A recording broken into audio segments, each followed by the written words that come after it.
ఓటమియే విజయానికి మెట్టు. కిషోర్ అనే చిన్న అబ్బాయికి గాలిపటం ఎగరేయడం చాలా ఇష్టం. ఒక సాయంత్రం అతను కొత్తగా కొనుక్కున్న ఎరుపు రంగు గాలిపటాన్ని తీసుకుని ఖాళీ మైదానానికి వెళ్లాడు. ఎంతో ఆనందంతో గాలిపటం ఎగరేయడానికి ప్రయత్నించాడు.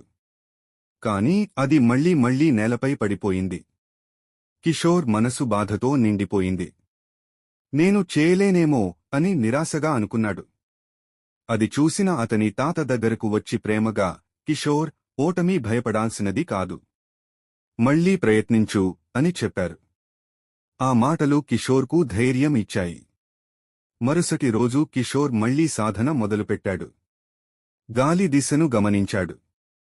దారాన్ని ఎప్పుడు లాగాలో, ఎప్పుడు వదలాలో నేర్చుకున్నాడు. కొన్నిసార్లు గాలిపటం కొంచెం ఎగిరింది, మరికొన్నిసార్లు కింద పడిపోయింది. అయినా కిషోర్ ఆగలేదు. రోజురోజుకు అతని ప్రయత్నం పెరిగింది. ప్రతి ఓటమి అతనికి ఒక పాఠం నేర్పింది. ఒక సాయంత్రం ధైర్యంతో మరోసారి ప్రయత్నించాడు. ఈసారి గాలిపటం ఆకాశంలో ఎత్తుగా, అందంగా ఎగిరింది. కిషోర్ ఆనందంతో కేక వేశాడు. అతని తాత గర్వంగా నవ్వాడు. కిషోర్ తెలుసుకున్నాడు, ఓటమి అంతం కాదు, ప్రయత్నంతోనే విజయం వస్తుంది. నీతి: ఓటమి విజయం వైపు తీసుకెళ్లే మెట్టు.